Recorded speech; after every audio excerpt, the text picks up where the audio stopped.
మీకు అందరికీ ప్రభునామములు వందనాలండి. సమయంలో భక్త సింగ్ ఒక్క నిమిషం త్వరగా స్పీడ్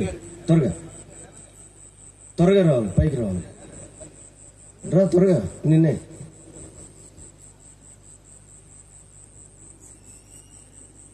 చిన్న ప్రార్థన మోకరించి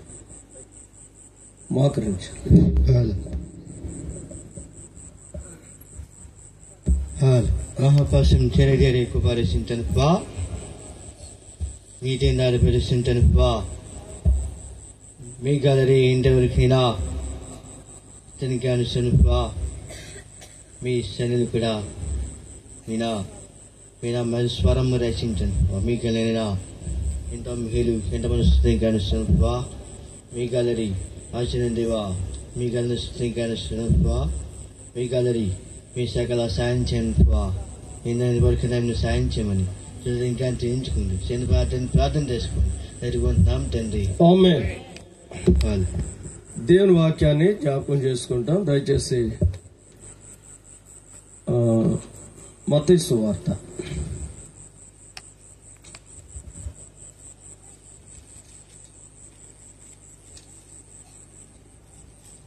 13వ అధ్యాయం. మత్తయి సువార్త 13వ అధ్యాయము 45-46 వచనాలు మనం ఒకసారి జ్ఞాపకం చేసుకుందాం. అందరం కలిసి చదువుకుంటాం. బైబిల్ ఉన్నవారు అందరూ తీసుకోండి. మరియు పరలోక రాజ్యము మంచి ముత్యములను వెతుకుచున్న వర్తకుని పోలి ఉన్నది. అతడు అమూల్యమైన ఒక ముత్యమును కనుగొని పోయి తనకు కలిగినదంతా అమ్మి దాన్ని కొనును. ప్రభునంతులారా గమనించండి. పరలోక రాజ్యము మంచి ముత్యములను కొనవెదుకుచున్న వర్తకుని పోలి ఉన్నది. మంచి ముత్యములు. పరలోక రాజ్యము మంచి ముత్యములను కొనవెదుకుచున్న వర్తకుని పోలి ఉన్నది. ఎంత ఆశ్చర్యం! మంచి ముత్యాల వ్యాపారికి ఒక మంచి ముత్యం దొరికిందంట. ఎలా దొరికింది, ఎవరి ద్వారా దొరికిందంటే, ఒక వ్యక్తి వేటకి వెళ్ళాడట. ఆ రోజు ఏమి దొరకలే, ఆ వేట ఏమి దొరకలే. కానీ తనకి కొన్ని రంగురాళ్ళు దొరికినాయట. ఆ రాళ్ళు తీసుకుని చాలా చక్కగా మంచిగా ఉన్నాయి ఆ రాళ్ళు తన తట్లో వేసుకుని ఆ సముద్రానికి దగ్గరలో నడుచుకుంటా తనకి ఎంతవరకు ఇసరగలడో అంతవరకు ఇసురుతా వాటిని ఇసురేస్తూ వచ్చాడంట. ఒక రాయి మాత్రం ఉంచుకుని దాన్ని అటు ఇటు ఎగరేసుకుంటా వస్తున్నాడంట. ఒక రాయి. తనకు వేట ఏమి దొరకలే, కొన్ని రంగురాళ్ళు మాత్రం దొరికినాయి. ఈ లోపల ముత్యాల వ్యాపారి ఒక ఆయన ఎదురయ్యాడంట. ఆయన అన్నాడంట, చూశాడు, బాబా ఆగాగు, ఇది నాకు ఇస్తావా, నీకు ఒక ₹1,00,00,000 ఇస్తాను అన్నాడంట. ఎంత అంట? గుండె దడపడిపోయాడు. ఏంటి ₹1,00,00,000? ఈ రంగురాయ ఇంత విలువైందా అని ఆలోచిస్తున్నాడంట. లేదు నాయన, 2 కోట్లు ఇస్తాను, ఇచ్చే నాకు అంటున్నాడంట. ఇంకొంచెం ఆలోచిస్తున్నాడంట. అంటే తాను ఎన్ని రాళ్ళు ఆ సముద్రంలోకి గిరాటు కొట్టాడో వాటి గురించి ఆలోచిస్తున్నాడంట. అరే, దీని గురించి ఇతనికి బాగా తెలిసిందేమో అనుకుని ఒక 5 కోట్లు ఇస్తాను, ఇచ్చేయ్యా అన్నాడంట. సరే, ఇచ్చేసాడంట. 5 కోట్లు తట్లో పేర్చుకుని ఏడ్చుకుంటా ఇంటికి వస్తున్నాడంట. ఏం చేస్తున్నాడు? ఏడ్చుకుంటా ఇంటికి వస్తున్నాడంట. అంటే భార్య పిల్లలు ఆ డబ్బు చూసి, ఏమయ్యా ఇంత సమృద్ధైన డబ్బు తీసుకుని ఏడ్చుకుంటే ఎందుకు వస్తున్నావు అంటే, ఒక్క ముత్యానికే ఎంత వెలిస్తే అతను, నేను ఎన్నో రాళ్ళు, ఇలాంటి రాళ్ళు ఇంతకంటే పెద్దవి, ఇంతకంటే మంచివి ఏం చేశాను, సముద్రంలో గిరాటు కొట్టేశాను. అయ్యో, అవన్నీ ఉంటే ఇంకెంత బాగుండేదని అందుకు ఏడుపు వస్తుంది. కనుక ప్రభునందు ప్రియ సోదరుడా, సృష్టికర్త అయినటువంటి ప్రభు ముత్యాలు వ్యాపారి. ఇక్కడ ఆయన అంటాడు, ఒక ముత్యాల వ్యాపారానికి పోలీసులు పరలోక రాజ్యం. అతడు అమూల్యమైన ఒక ముత్యంను కనుగొని 46వ వచనంలో పోయి తనకు కలిగినదంతా అమ్మి దాన్ని కొనును.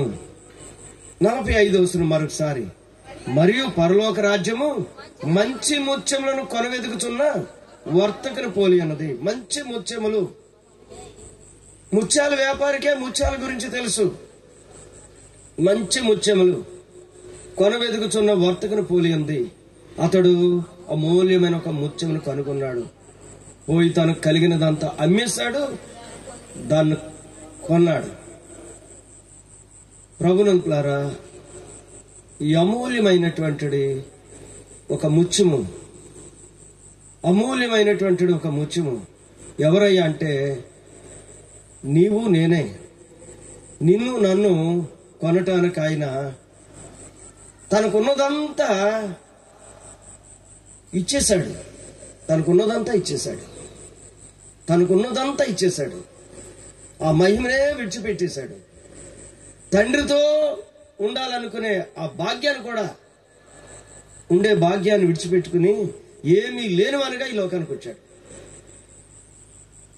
దాసుని స్వరూపం ధరించుకున్నాడు, రిక్తుడిగా చేసుకున్నాడు. ఆయన నీ కొరకు నా కొరకు తన శరీరాన్నే ఇచ్చేశాడు సజీవయాగంగా. తన రక్తమంతా ఇచ్చేశాడు. చివరికి తన ప్రాణాన్ని కూడా మన కొరకు ఇచ్చేశాడు. నీవు నేను ఆయన దృష్టిలో ఒక ముత్యము. ఎలాంటి ముత్యం తెలుసా? అమూల్యమైనటువంటి ముత్యం. ఏ ముత్యం? మనం అమూల్యమైన ముత్యం. ఎక్కడ చూస్తున్నాడు ఆయన మనల్ని? ఇక్కడ కాదు. ఇక్కడ మనకు సరైన వస్త్రాలు ఉండకపోవచ్చు, ఆహారం ఉండకపోవచ్చు, వసతులే ఉండకపోవచ్చు, అద్దిళ్లే కావచ్చు, సొంత ఇల్లు ఉన్నా సరైన గృహం కాకపోవచ్చు. కానీ పరలోకంలో మనం చూస్తున్నాడు ఆయన ఒక మంచి ముత్యంగా, అమూల్యమైన ముత్యం. చదవండి ప్రకటన గ్రంథం 22వ అధ్యాయం. ప్రకటన గ్రంథం 21వ అధ్యాయం. ప్రకటన గ్రంథం 21వ అధ్యాయము 11వ వచనం. దాని అందలి వెలుగు దగదగా మెరియు సూర్యకాంతం అంటే అమూల్య రత్నమును పోలి అన్నది. దాని అందలి వెలుగు. అబ్బా, ఎవరిలో ఉండే వెలుగు అంటే ఇది 9వ వచనం చదవండి. అంతటా ఆ కడపటి 7 తెగుళ్లతో నిండిన 7 పాత్రలను పట్టుకుని ఉన్న 7 దేవదూతలు ఒకడు వచ్చి, ఇటు రమ్ము, పెండ్లి కుమార్తెను అనగా గొర్రె పిల్ల యొక్క భార్యను నీకు చూపిదని నాతో చెప్పి. చాలండి. ఎవరిని చూపిస్తాడంట? గొర్రె పిల్ల యొక్క భార్యను చూపిస్తాను. ఇటు రమ్ము, పెండ్లి కుమార్తెను అనగా గొర్రె పిల్ల యొక్క భార్యను నీకు చూపిస్తాను. యోహాను, యేసు ప్రభు యొక్క శిష్యుడైన యోహానికి దేవదూత చూపిస్తా ఉన్నాడు ఈ అమూల్యమైన ముత్యాన్ని. ఆయన చూస్తా ఉన్నాడు ఆ పెండ్లి కుమార్తెని. ఆమె ఎలాగుందంట? 11వ వచనంలో, దాని అందలి వెలుగు దగదగా మెరియు సూర్యకాంతం అంటే అమూల్య రత్నమును పోలి. దాని అందలి వెలుగు. ఎంత అద్భుతం ఇది! ప్రభునంతులారా, నీవు నేను ఒక భయంకరమైనటువంటి మురికి కోపంలో ఉన్నాం. జిగడగల దొంగ ఊబిలో దిగిపోతూ ఉంటే ఆయన మనల్ని పైకి లేపాడు, వచ్చాడు. ఈ అమూల్యమైన ముత్యాన్ని కనుగొన్నాడు. ఈ లోకమే ఒక జిగడగల దొంగ ఊబే. ఆ ఊబిలో నుండి దేవుడు మనల్ని బయటకు తీశాడు. తన రక్తంతో మనల్ని కడిగాడు. ఆ రక్తం ఎలాంటిది తెలుసా? పేతురు పత్రిక 2వ అధ్యాయం 1వ అధ్యాయం 19వ వచనం. అమూల్యమైన రక్తం చేత అనగా నిర్దోషమును నిష్కళంకమునకు గొర్రె పిల్ల వంటి క్రీస్తు రక్తం చేత విమోచింపబడితరని మీరు ఎరుగుతారు కదా. అమూల్యమైన రక్తం. ఈ రక్తము ఎలాంటి రక్తం? ఇది అమూల్యమైన రక్తం.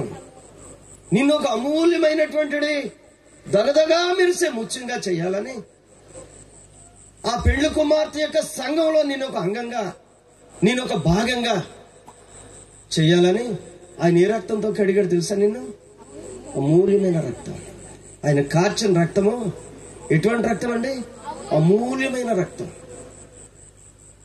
అయ్యా నేను ఇన్ని కోట్లు ఇస్తాను, ఆ రక్తం ఒక్క చుక్క నాకు ఇవ్వండి అంటే దొరికేది కాదు. అది ఈ లోకంలో నీ గ్రూపుకి సంబంధించిన రక్తం ఎన్ని సీసాలైనా నువ్వు కొనుక్కోవచ్చు డబ్బుంటే, కానీ ఈ రక్తం మాత్రం దొరికేది కాదు.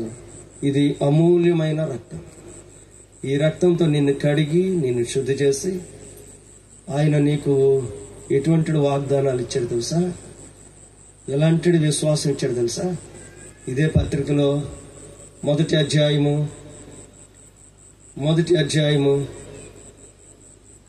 చదవండి. 9, 8, 9 వచనాలు చదవండి.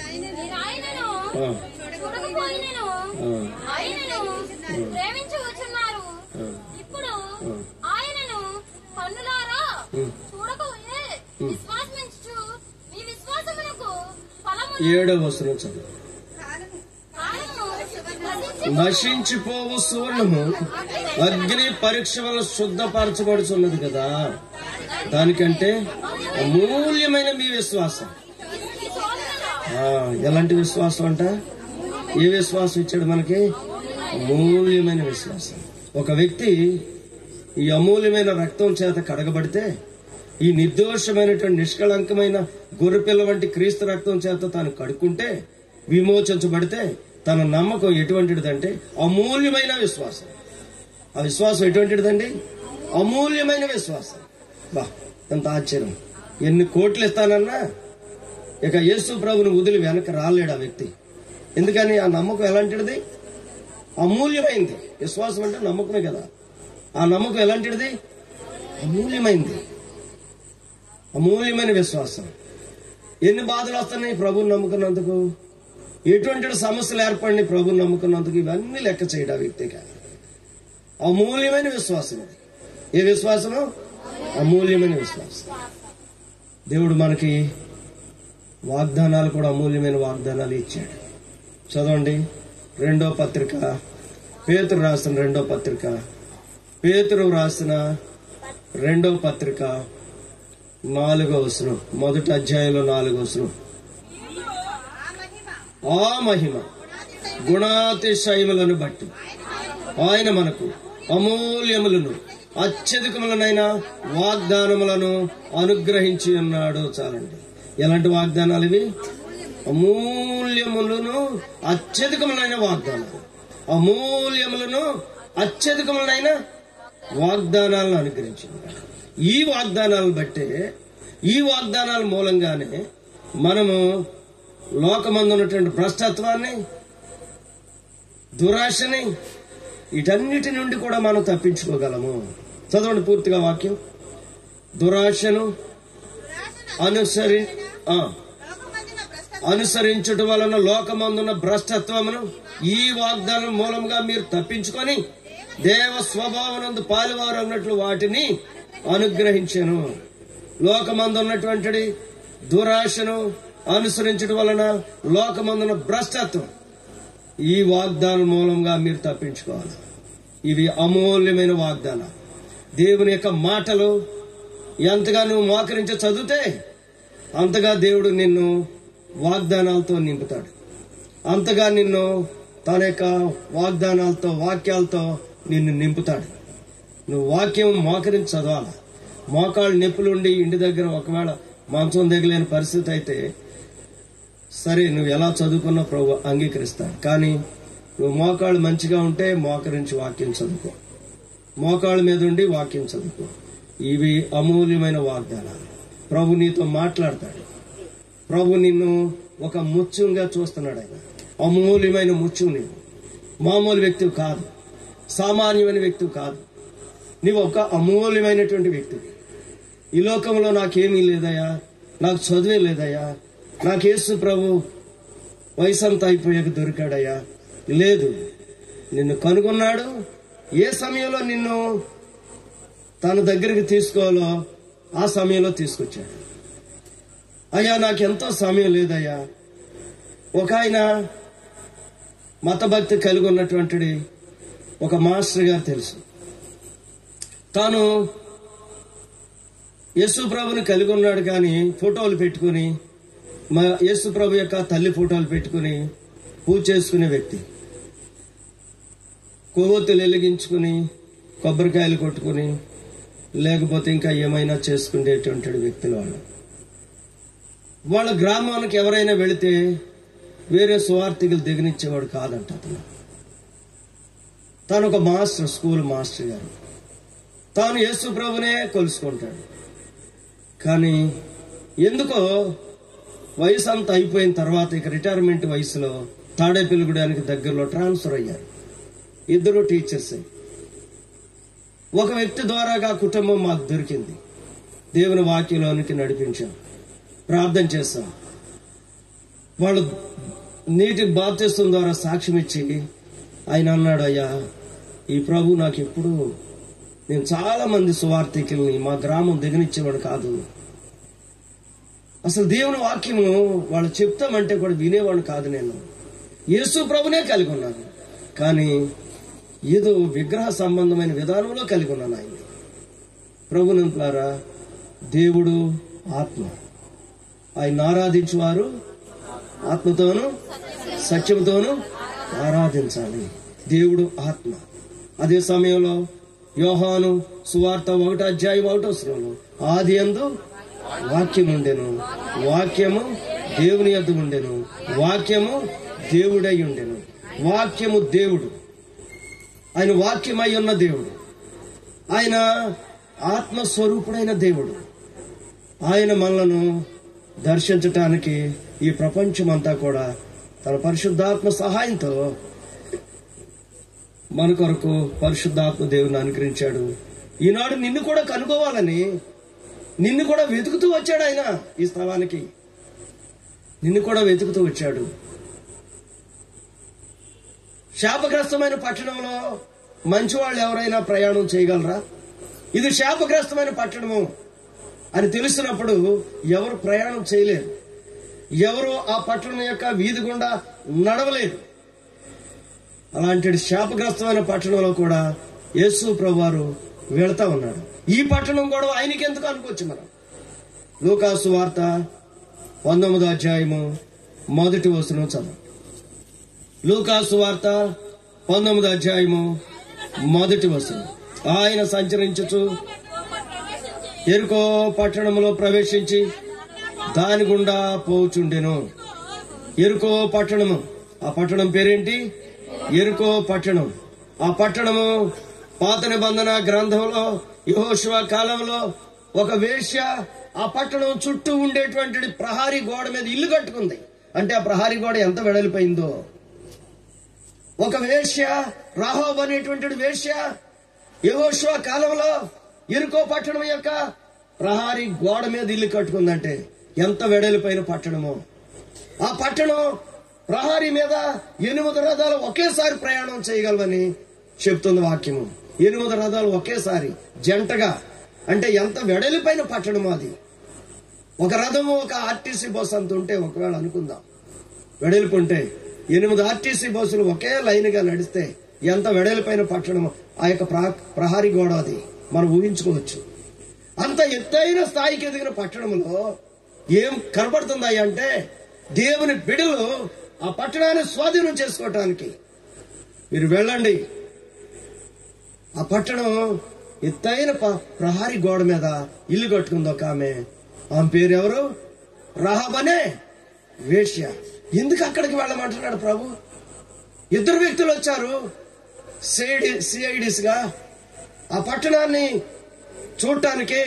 అయితే వాళ్ళు ముందు ఈ రాహాబు అనే వేశ్య ఇంటికి వచ్చారు. ఆమె అంటది, అయ్యా మీ దేవుడు ఆకాశమందును భూమి అందును దేవుడే. మీ మాటలు మీరు ఐగుప్తులో నుండి వస్తుంటే ఆ విన్నటువంటి విషయాలు మేము చూస్తూ ఉంటే మా గుండెలు కరిగిపోతున్నాయి, మా గుండెలు బద్దలైపోతున్నాయి. ఈ దేశం నుండి వాళ్ళకి ఎవరికి ధైర్యం లేదు. మీ దేవుడు అంత గొప్పవాడు అయ్యా. మాట్లాడుతూ ఉండగానే బంట్రోతులు వచ్చేస్తారు, సైనికులు వచ్చేస్తారు. ఎవరు ఇక్కడికి కొత్త వాళ్ళు వచ్చారంట, 2 వ్యక్తులు. అనగానే వాళ్ళని మిద్ది మీద దాసేసింది. ఈ రాహాబ్ అనే వేశ్య మిద్ది మీద దాసి, అయ్యా రావటం నిజమే, చీకటి పడుతూ ఉందా అనగానే వాళ్ళు గమని దాటి వెళ్ళిపోయారు. మీరు వాళ్ళని శీఘ్రంగా తరిమితే గనక దొరికేస్తారు వాళ్ళని అబద్ధం చెప్పింది. నిజమే నమ్ముకుని వాళ్ళ రథాలు వేసుకుని వెళ్ళిపోయారు. ఆ మైదానం అంతా తిరిగారు. వీళ్ళు ఇక్కడే ఉన్నారు. ఎక్కడున్నారు? మిద్ది మీద ఉన్నారు. ఆమె మరలా వాళ్ళ కిందకి దింపయ్యా, నేను మీ ప్రాణాలను కాపాడాను గనక ఈ పట్టణాన్ని దేవుడు స్వాధీనం చేసుకోబోయే సమయంలో నన్ను నా తండ్రి ఇంటి వారిని కాపాడండి మీరు. అమ్మా మేము కాపాడుతాం. నీకెంత ఆశ ఉందా దేవుని మీద? ఎలాంటి వ్యక్తి ఆమె? రాహాబ్ అనే వేశ్యకి అంత ఆసక్తి ఆ దేవుడి గురించి. ఎంత ఆశ్చర్యం అండి. ఆ పట్టణాన్ని దేవుడు ధ్వంసం చేసినప్పుడు, ఆ ప్రాకారాన్ని కూల్ద్రోసినప్పుడు రాహాబ్ అనేటువంటి వేశ్యను దేవుడు రక్షించాడు, తన ఇంట్లో ఉన్నవారు అందరినీ. ఈ ఆసక్తి నీకుందా? దేవుడు నిన్ను కనుగోగలడు. నువ్వు ఎలాంటి పాపంలో శాపంలో జీవిస్తున్నా కానీ దేవుడు నిన్ను దర్శించటానికి వచ్చాడు ఈ రాత్రి. ప్రియ సోదరుడా, నువ్వు ఒక ముత్యము దేవుని దృష్టిలో. యేసు ప్రభు యొక్క వంశావళిలోకి వచ్చింది ఈ రాహాబ్ అనే వేశ్య. ఎంత ఆశ్చర్యము, ఎంత అద్భుతము. దేవుని బిడ్డల్లో ఒక బిడ్డ ఆమెను వివాహం చేసుకోవటమా, ఆమెకు ఒక సంతానం ఇవ్వటమా, ఆవిడకి ఒక జీవితం ఇవ్వటమా, ఎంత ఆశ్చర్యం ఇది. పుట్టుకతోనే పాపులము, పెరుగుదలలో పాపులము, తలంపుల్లో పాపులు, భయంకరమైనటువంటి చూపుల్లో, నడకల్లో, ఇంత ఘోరమైనటువంటి పాపంలో శాపంలో మగ్గిపోతున్న నిన్ను నన్ను ఒక ముచ్చులా చూస్తున్నాడు ప్రభుని. ఎప్పుడు దర్శించాలో అప్పుడు దర్శిస్తాడు, ఎక్కడ కొట్టాలో అక్కడ కొడతాడు. జాగ్రత్త సుమా, దేవుడు కొట్టక ముందే, దేవుడు దర్శించక ముందే ఈ దేవుడు నిన్ను వెతుకుతున్నాడు అనే విషయం గ్రహించుకొని ప్రభు దగ్గరికి వస్తే నువ్వు ధన్యుడువు, ధన్యురాలు. ఈ రాత్రి యేసుక్రీస్తు ప్రభుకి నీ హృదయాన్ని సమర్పించుకుంటే నువ్వు ధన్యుడు, ధన్యురాలు. నా డబ్బు, నా ఇష్టం, నాది, నా బలము అనుకుంటావా? నీ ఇష్టం. ఆ సీసా పట్టుకుని ఆ సీసాలో నుంచి గ్లాసులో పోసుకొని ఏసు రక్తమే చేయం, ఏం చేస్తావు చేయంటావు. ఏసు రక్తమే చేయం అక్కడ కూడా కావాలా? హేళన. భార్య ఎంతో ప్రార్థన చేస్తుంది, పిల్లలు ఎంతో ప్రార్థన చేస్తున్నారు, తినడానికి ఏమాత్రం కూడా ఇవ్వటానికి ఇష్టపడని వ్యక్తి అది ఇంటికి తెచ్చుకుని మరలా ఏసు రక్తమే చేయి, ఏం చేస్తావు చేయి. ఏం చేస్తాడో చేశాడు, పాదాలు పట్టుకుంటే ఇలా చేశాడు. యెహోవా ఎవడు అని అడిగాడు. ఎవరైనా? ఫరో. ఎవరతను? ఫరో. యెహోవా ఎవడు? మోషేతో మాట్లాడుతున్నాడు. యెహోవా ఎవడో చూపించినాడు. ఎర్ర సముద్రం మధ్యలోకి తీసుకొచ్చాడు. శ్రేష్టమైన రథాలని, మామూలు రథాలని, 600 శ్రేష్టమైన రథాలని, మామూలు రథాలు ఎన్ని వేలు ఉన్నాయో, ఎంతమంది సైన్యం ఉన్నదో ఇశ్రాయేలు తరమటానికి వస్తున్నాడు. మధ్యలోకి తీసుకొచ్చి సముద్రాన్ని పాయలుగా చేసిన సముద్రం కలిపేశాడు. ఓ శవాలుగా కొట్టుకుపోయారు, ఒడ్డుని వేలాడుతున్నారు. ప్రభున బిడ్డ, నీ జీవం వేపాడిది. యేసు ప్రభుని ఏమనుకుంటున్నావు నువ్వు? ఏమనుకుంటున్నావు యేసు ప్రభుని? ఎరుకో పట్టణం గుండా ప్రయాణం చేసిన యేసు ప్రభు. యేసు ఎవరు చూడాలనుకున్నాడు ఒక వ్యక్తి. యేసు ప్రభు తన ఇంటికే వెళ్ళాడు. ఆ ముత్యం కావాలి ఆయనకి. ఏం కావాలి? ఎవరు కావాలా? పుట్టువాడైనా జక్కయ్య అనే ముత్యం కావాలి ఆయనకి. పాపి అయిన మనుషుడి దగ్గర బస్ చేయటానికి వెళ్తున్నాడు ఏంటి? అవును, అతడు పాపి. తన పాపాలన్నీ ప్రభు దగ్గర ఒప్పుకున్నాడు. అయ్యా, నా ఘోరమైన దుస్థితి ఇది, నువ్వు నా ఇంటికి రావటానికి నేను యోగ్యుని కాదంటే ప్రభు అంటాడు. మనసులో అనుకున్నాడు అనమాట, అసలు నా ఇంట్లోకి రావటానికి, అడుగు పెట్టడానికి నేను యోగ్యుని కాదనుకున్నాను. కానీ నేడు ఇంటికి ఏమొచ్చింది? రక్షణ వచ్చింది. నేడు ఇంటికి రక్షణ వచ్చింది. ఇతడు అబ్రాహాము కుమారుడే. యేసు ప్రభులో, ఆ ముత్యములో దగదగా మెరిసేటువంటిది ఆ పెళ్లి కుమార్తె సంఘంలో నువ్వు ఒక అంగం అవ్వాలని ఆశపడుతున్నావు. ఈ రాత్రి నిన్ను ఒక ముత్యంగా చూస్తున్నాడు ఆయన. నిన్ను కనుగోవటానికి వచ్చినాడు ఆయన. తనకున్నదంతా అమ్మేశాడు ఆయన. తనకున్నదంతా ఇచ్చేసాడు నీ కొరకు. ఏలి ఏలి లామా సబక్తాని బిగ్గరగా కేక వేసి ప్రాణం పెట్టాడు, రక్తమంతా సిందించాడు, సమాధి చేయబడి తిరిగి 3వ దినాన్ని లేచాడు, మరణం అనే ముళ్ళుని విరిచేశాడు. ఆయన యందు నువ్వు విశ్వాసం ఉంచితే ఈ సార్వత్రిక సంఘం అనేటువంటి పెళ్లి కుమార్తె సంఘంలో నువ్వు ఒక అంగమై ఉంటావు, ఒక అవయవమై ఉంటావు, ఒక ముత్యంగా కనపడతావు. అక్కడ నీకున్న బాధలు ఎనతగినవి కాదు, దేవుడిచ్చే బహుమానాల ముందు. నీకున్న సమస్యలు, ఎన్నో సమస్యలు గుండా వెళ్తున్నావేమో మనశ్శాంతి లేని పరిస్థితుల్లో, కానీ దేవుడు నిన్ను మాత్రం ఒక ముత్యంగా చూస్తున్నాడు. అయితే ఎప్పుడు ఆయన ఈ బాధల నుండి విడిపిస్తాడు బ్రదర్? ఎప్పుడు ఈ సమస్యల నుంచి విడిపిస్తాడు అంటే, నీకు నువ్వు వాటిని తొలగించుకోవాలంటే తొలగించుకోలేవు.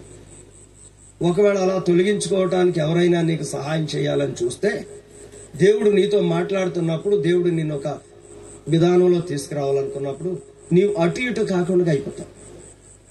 నువ్వు యేసు ప్రభు వైపే చూడాలి. యేసు ప్రభు దగ్గరే నీ సమస్యల గురించి మొరపెట్టుకోవాలా, మనవ చేసుకోవాలా. 2 గొంగల పురుగులు గూడు కట్టుకుని చాలా కష్టపడి కష్టపడి కష్టపడి కష్టపడి ఒక గొంగల పురుగు బయటకు వస్తే అది సీతాకోక సిల్క్ అయింది. అది మకరాల మీద ఆడుతుంది. దాని యొక్క ఆ పువ్వుల్లో ఉండేటువంటిది చక్కగా ఆ తేనె తీసుకుంటా ఉంది. మరొక గొంగల పురుగు చాలా కష్టపడతాం చూశాడంట ఈ ఇంట్లో ఉండే యవనస్తుడు. అరే దానిలాగా ఎగిరిద్ది కదా, నేను కొంచెం సాయం చేద్దామని ఓ చిన్న చిన్న బెడ్లే కదా అని ఆ పెన్ను పెన్సిలో తీసుకుని కొంచెం కొంచెం అలాగా అలాగా అలాగా అలాగా ఆ బెడ్లని దానికి ఏం నొప్పి లేకుండా అలాగా జాగ్రత్తగా జాగ్రత్తగా జాగ్రత్తగా తీస్తే ఆఖరికి అది బాధ లేకుండానే కొంతవరకు బాధపడింది, కొంతవరకు బాధ లేకుండానే వచ్చింది, కానీ దానికి రెక్కలు రాలే. అది ఇటు సీతాకోక సిల్క ఎగరలేకపోతుంది, ఇటు గొంగల పురుగై కూడా పాకలేకపోతుంది. ఎంత భయంకరమైన పరిస్థితి. ఒక్కొక్కసారి మన జీవితాలను స్వయంగా అలా చేసుకోవడానికి చూస్తాం. ప్రభు నిన్నెందుకో పరీక్షిస్తుంటాడు. ప్రభు నిన్నెందుకో అది బంగారం గురించి మాట్లాడుతూ ఆయన పేతురు పత్రికలో చదవండి మాట. పేతురు రాసిన మొదటి పత్రిక 1వ అధ్యాయం 7వ వచనం చదవండి. నశించిపోవు సువర్ణం అగ్ని పరీక్ష వలన శుద్ధపరచబడుచున్నది కదా. నశించిపోవు సువర్ణం అంటే బంగారం కూడా ఒకప్పుడు నశించిపోద్ది. అది ఎలా శుద్ధి చేయబడుతుందంట? అగ్ని పరీక్ష వలన. అగ్ని పరీక్ష వలన శుద్ధపరచబడుచున్నది కదా. దానికంటే అమూల్యమైన మీ విశ్వాసం ఈ శోధన చేత పరీక్షకు నిలిచినదై యేసు క్రీస్తు ప్రత్యక్షమైన మీకు మెప్పును మహిమయు ఘనతయు కలుగుటకు కారణమగును. ఎంత ఆశ్చర్యం! అమూల్యమైన విశ్వాసం అండి ప్రభు మనకిచ్చింది, విడిచిపెట్టుకోవద్దు. అమూల్యమైన రక్తంతో కడగబడిన మనము, అమూల్యమైన వాగ్దానాలతో నింపబడిన మనము, అమూల్యమైన వాగ్దానాలు దేవుడు మనకు వీటిలో అనుగ్రహిస్తూ వచ్చాడు. బైబిల్లో ఉన్న వాళ్ళందరూ కుడి చేత్తో పైకెత్తండి. పఠింప శ్రేష్ఠ గ్రంథము బైబుల్, పఠింప శ్రేష్ఠ గ్రంథము బైబుల్, అనుదినం పఠించిన ప్రేమతోడ నడుపును. ఓ పఠింప శ్రేష్ఠ గ్రంథము బైబుల్. ఇది శ్రేష్టమైన గ్రంథం. ఈ గ్రంథము అందరి చేతిలోనూ ఉంది. చాలా సంతోషం. ఎందుకు మీరు ప్రతిరోజు కూడా దీన్ని కొంతమంది చదవాలి. వాక్యాన్ని జాగ్రత్తగా మోకరించి చదవండి. ప్రభు ఎంతో సహాయం చేస్తాడు, ఆయన దయ చూపుతాడు. మనము దేవుని దృష్టిలో అమూల్యమైన వారు. పేతురు రాసిన మొదటి పత్రిక 2వ అధ్యాయము, పేతురు రాసిన మొదటి పత్రిక 2వ అధ్యాయము 9వ వచనం చదవండి. 2వ అధ్యాయము 9వ వచనం 6వ వచనం. ఎలాగనగా ఇదిగో నేను ముఖ్యమును ఏర్పరచబడినది అమూల్యమునగు మూలరాతిని సియోన్లో స్థాపించుచున్నాను. ఏ రాయి స్థాపించాడంట? అమూల్యమునగు మూలరాతిని సియోన్లో స్థాపించిన. ఎంత ఆశ్చర్యం! ఆయనే ఈ క్రైస్తత్వానికి ముఖ్యమైన మూలరాయి. ఈ క్రైస్తత్వానికి ముఖ్యమైన మూలరాయి. చదవండి. ఎఫెసీలకు రాసిన పత్రిక 2వ అధ్యాయము, ఎఫెసీ పత్రిక 2వ అధ్యాయము 20వ వచనం. క్రీస్తు యేసే ముఖ్యమైన మూలరాయి అయి ఉండగా అపోస్తులను ప్రవక్తలను వేసిన పునాది మీద మీరు కట్టబడి ఉన్నారు. చాలండి. పునాది రాళ్ళు ఎవరంట? అపోస్తులను ప్రవక్తలు. ముఖ్యమైన మూలరాయి ఎవరు? అమూల్యమైన ఈ మూలరాయి ఎవరండి? ప్రభు అయిన యేసు క్రీస్తు వారు. ఈ కట్టడకి యేసు ప్రభు మూలరాయి అయి ఉంటే ఆ కట్టడ పైన పునాది రాళ్ళు అపోస్తులు ప్రవక్తలు. వాటి మీదే మనం కట్టుబడి రావాలి. ఏదో కట్టుబడి లేండి, మా ఊరు వాళ్ళందరికీ ఇలా కడితే చాలా కష్టమండి, బాగోదండి అంటే నువ్వు ఆ కట్టడలో నిలబడలేవు, ఉండలేవు. ఒక తాపి మేస్త్రే ఈ లోకంలో 50 ఏళ్ళు 60 ఏళ్ళు 100 ఏళ్ళు నిలబడే ఇంటి కోసం చిన్న బొడుపు వచ్చింది అనుకోండి, మధ్యలో ఒక ఇటక్కి అది ప్లాస్టింగ్ చేసేటప్పుడు కుదరదని ముందే దాన్ని ఏం చేస్తాడు? తాపితోటి చెక్కుతాడు. కష్టమండి అలా చెక్కుతేనండి. బాబా రాయిని మాత్రం చెక్కొద్దా, ఇటకని మాత్రం చెక్కొద్దా, ఎలాగుంటే అలాగే కట్టేయండి అన్నాడే అనుకోండి యజమాని, నీ ఇష్టమయ్యా. అలాగుంటే చక్కగా అది మంచిగా గోడలో అమర్చబడుతుంది. అది అలాగే ఉంటే ఎవరైనా కిందకి వచ్చింది కదా, ఈ గోడ కొంచెం కింద లైన్లో ఉంది, ఇప్పుడు ఎవరైనా కింద కూర్చొని వాళ్ళ గోడ పక్కన కూర్చొని లేగితే ఎక్కడ తగులుద్దా? రాయి పొడిపోచ్చి నెత్తి మీద తగులుద్ది. నీ ఇష్టం, ఉంచమంటే ఉంచుతాను, నీ ఇల్లు కదా. కానీ యేసు ప్రభు అలా కోరుకోడు. నిన్ను చెక్కాలా, ఎక్కడ చెక్కాలో చెక్తా ఉంటాడు. నువ్వు చక్కగా ఒక అమూల్యమైన రాయి ఉంది ఆయనకి, ఆ కట్టడకి అక్కడే నిలబడాలా. లేదండి ఇలా నిలబడటం కుదరదండి అంటే నీ ఇష్టం. అది నువ్వు ఎలా చేసుకుంటే భక్తి అలా చేసుకెళ్ళిపో. దేవుడు నిన్ను లెక్క అడుగుతాడు సుమా. ప్రభువైన యేసు క్రీస్తు నీకు అమూల్యమైన వాడాయన. చదవండి పేతురు పత్రిక 2వ అధ్యాయము 7వ వచనం. పేతురు పత్రిక 1వ పత్రిక 2వ అధ్యాయము 7వ వచనం. విశ్వసించుచున్న మీకు ఆయన అమూల్యమైన వాడు. విశ్వసించుచున్న మీకు ఆయన అమూల్యమైన వాడు. యేసు క్రీస్తు ప్రభు మీకు అమూల్యమైన వాడు. ఆయన అమూల్యమైన విశ్వాసం ఇచ్చినాడు, అమూల్యమైన రక్తంతో నిన్ను కడిగాడు, అమూల్యమైనటువంటి వాగ్దానాలు ఇచ్చాడు, అమూల్యమైనటువంటి ఒక ముత్యంగా నిన్ను పరలోకంలో చూడాలని ఆయన ఆశపడుతుంటే నీవేమో ప్రభువా నన్ను ఎంతగా చెక్తావా, నీ గోడలోకి నేను రాను, నీ కట్టడలో నేను ఉండలేను, నీ ఇష్టం, అది నీ ఇష్టం. ప్రభునందు ప్రియుడా, జాగ్రత్త సుమా. ప్రార్థనకి ఆరాధనకి భేదం తెలియకపోతే ఏదో రకంగా వెళ్ళిపోతాం. ప్రార్థనకి విజ్ఞాపనకి ఆరాధన తెలియకపోతే, ప్రార్థనకి మొరపెట్టుకోవడానికి భేదం తెలియకపోతే మనం ఏదో రకంగా వెళ్ళిపోతాం అంతే. అక్కడ అనేకులు ఆరాధన చేస్తుంటారు, మౌనంగా ఉంటాను అంతే. అసలు ఆరాధన అంటే ఏంటో నీకు తెలుసుకోవాలి, ప్రార్థన అంటే ఏంటో నీకు తెలియాలి. యేసు ప్రభునే శిష్యులు అడిగారు, ప్రభువా మాకు ప్రార్థన నేర్పించు. నువ్వు ఒక అమూల్యమైన వ్యక్తివి. ఈ లోకంలో ఏదో దేని కొరకు జీవించట్లే నువ్వు. ఇదంతా నశించిపోయేది లోకమంతా కూడా. ప్రభుని కలిగి ఉండు. ఈ అమూల్యమైనటువంటి రక్షకుడిని నువ్వు ఒక అమూల్యమైన వ్యక్తిగా స్వీకరించు. ప్రభు వస్తాడు త్వరగా, ఎప్పుడు వస్తాడో తెలియదు. హఠాత్తుగా సంఘం ఎత్తబడుతుందండి. ఇప్పుడు ఎత్తబడే దినాల్లో ఉన్నాం మనం. ఎందుకంటే దేవుని వాగ్దానం, దేవుని వాక్యము మనకి రుజువు చేస్తూ ఉంది. ప్రభు వస్తున్నాడు, తొందరగా వస్తున్నాడు, తొందరగా వస్తున్నాడు. యుద్ధాలు జరుగుతూ ఉన్నాయి. అప్పుడే స్టార్ట్ అయిపోయింది 3వ ప్రపంచ యుద్ధం 2 సంవత్సరాల క్రితమే. ఇప్పుడు అనేక దేశాలు కూడతా ఉన్నాయి. అణుబాంబులతో యుద్ధాలు, ఇవి వైరస్లతో యుద్ధాలు. మన ఒక వైరస్ గురించి బెదిరిస్తున్నాడు చైనా. 3 రోజులు చాలంట మనిషి చచ్చిపోవడానికి, ఆ వైరస్ వస్తాయి. ఇప్పుడు క్వారంటైన్కి ఇవేం అక్కర్లేదు అనమాట. బైబిల్లో ఉంది అంచె దినాల్లో 4వ వంతు జనం చనిపోతారు అని. ప్రకటన గ్రంథం 6వ అధ్యాయంలో ఉంది. 4వ ముద్ర విప్పినప్పుడు జరిగినటువంటి సంఘటనే ఆ యొక్క 4వ భాగం చనిపోయే పరిస్థితి. ప్రపంచ జనాభా సుమారు 800 కోట్లు, 200 కోట్లు చచ్చిపోతారు అన్నమాట. అందులో మన ఇండియా జనాభాయే 140 కోట్లు సుమారు ఉన్నారు. ప్రభునందు గారా, ఈ యొక్క అంచె దినాల్లో జరిగేటువంటి యుద్ధం ఇది. ఎలా జరుగుద్దంట యుద్ధం? ఎందుకు చనిపోతారంట అంత జనం? చదువుతారా? మాట చదువు ముగించుకుంటాం. ప్రకటన గ్రంథం 6వ అధ్యాయం, ప్రకటన గ్రంథం 6వ అధ్యాయము 7-8 వచనాలు. ఆయన 4వ ముద్రను విప్పినప్పుడు రమ్ము అని 4వ జీవి చెప్పడం వింటిని. అప్పుడు నేను చూడగా ఇదిగో పాండుర వర్ణము గల ఒక గుర్రము కనబడెను. దాని మీద కూర్చున్న వాని పేరు మృత్యు.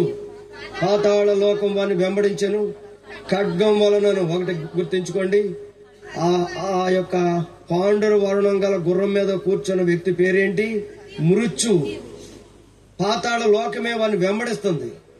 ఎలా చనిపోతారన్నది మొట్టమొదట ఖడ్గం అంటే యుద్ధాల వల్ల, రెండోది కరువు వలన, మూడోది మరణం అంటే తెగులు వల్ల, భూమిలో ఉండే క్రూర మృగాల వల్ల, నాలుగోది క్రూర మృగాలు. భూనివాసులు చంపుటకు భూమి యొక్క 4వ భాగం పైన అధికారం వారికి ఇవ్వబడెను. ఎంత భయంకరం! ఇన్ని విధాలుగా అంచె దినాల్లో ప్రియ సోదరుడా, సంఘంతో నువ్వు ఎత్తబడితే ఈ యొక్క భాగంలో నువ్వు ఉండవు. సంఘం ఎత్తబడే దినాలు తొందరగా. 2వ రాకడ 2 భాగాలు. ఒకటి, ఎవరికీ కనబడకుండా విశ్వాసులు ఎత్తబడతారు. దాన్నే సార్వత్రిక సంఘం ఎదురు చూస్తా ఉంది. ఇప్పుడు భక్తులైన వారు ప్రభు నువ్వు ఏ సమయంలో వచ్చిన నేను సిద్ధమేనాయన అని రెడీగా ఉన్నటువంటి వాళ్ళు ఎదురు చూస్తా ఉన్నారు ప్రభు యొక్క రాకడ కొరకు. రెండోది, 7 ఏండ్లు విందు అయిపోయాక అందరికీ కనపడే విధంగా వచ్చేది 2వ భాగం. కనుక నీవు పర్వాలేదులే, నా ఏం అనుకో, నీ ఆత్మ గురించి కనుక నువ్వేమి ఆలాపన లేకుండా జాగ్రత్త లేకుండా ఉంటే నువ్వు ఎత్తబడలేవు. కనుక ఎత్తబడేటువంటి గుంపులోకి నువ్వు రావాలి అంటే నువ్వు ఒక అమూల్యమైన వ్యక్తివి, మామూలు సామాన్యం కాదు. ఆయన మనకు ఒక అమూల్యమైన వాడు, అమూల్యమైన రక్తం ఇచ్చాడు. ఏంటి నీకింకా? ఎందుకు కడుక్కోకపోవాలా రక్తంలో? నీవు ఎందుకు ఈ అమూల్యమైన వాగ్దానం స్వతంత్రించుకోపోవాలి? నీవు ఆయన నీకు అమూల్యమైన వాడు. కనుక ప్రభు వస్తున్నాడు త్వరగా. ఎప్పుడు వస్తాడో తెలియదు. అమూల్యమైనటువంటిది చదవండి, ఒక్క మాట చదివి మనం ముగించుకుంటాం. ప్రకటన గ్రంథం 22వ అధ్యాయము, 21వ అధ్యాయము. ప్రకటన గ్రంథం 21వ అధ్యాయము.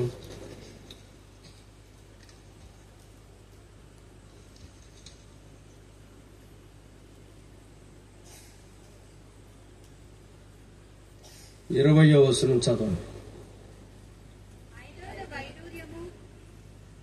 చదవండి. 19వ వచనం చదవండి.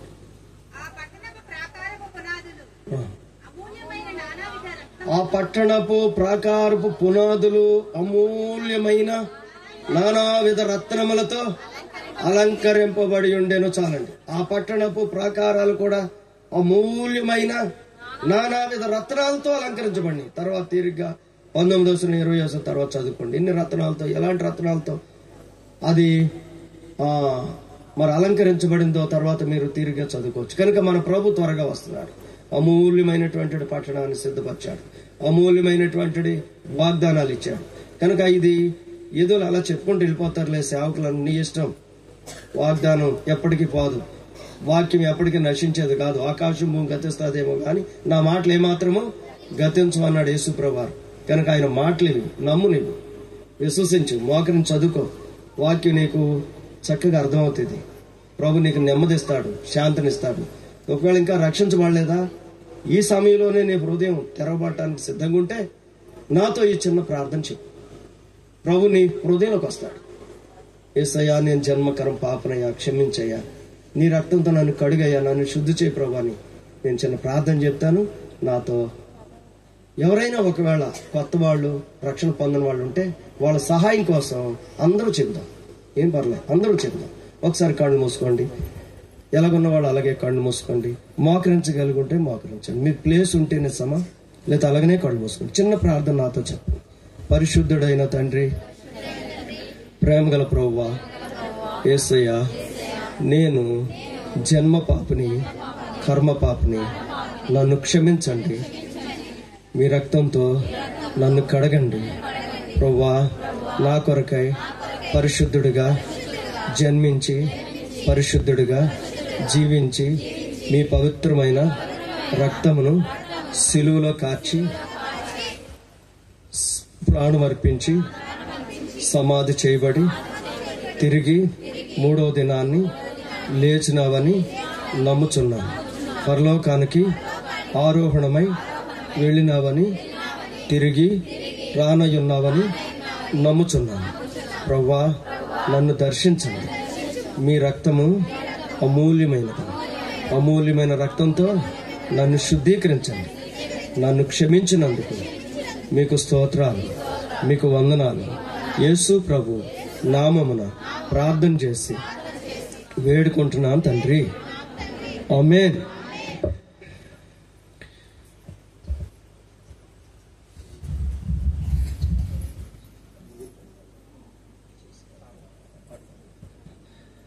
దయచేసి ఈ సమయంలో తీర్మానం చేసుకున్న బిడ్డలు ఎవరైనా కొత్త వారు ఉంటే తర్వాత మీరు బ్రదరు జెర్మియా గారిని కలవండి. ఇక్కడ కూర్చున్న బ్రదరు, ఈ మీటింగ్స్ నడిపించే బ్రదర్ని. మీ కొరకు ఆయన చక్కగా ప్రత్యేకించి ప్రార్థన చేస్తారు. తర్వాత మీకు ఇంకా వివరంగా మీకు తెలియజేస్తారు దేవుని వాక్యాన్ని. ఎవరైనా కొత్త వారు ఉంటే సంఘానికి వచ్చేటువంటి బిడ్డలు జెర్మియా గారిని కలవండి. తర్వాత మరి మీరు ప్రభు కొరకు సిద్ధపడండి. ఇస్సాక్ గారు కొమ్మరి నుంచి వచ్చిన బ్రదర్ పాట పాడాలని బ్రదర్ ఆశపడుతున్నారు. రండి. తర్వాత చివరి ప్రార్థన దేవుని తీసుకుంటాం. ముగింపు రండి.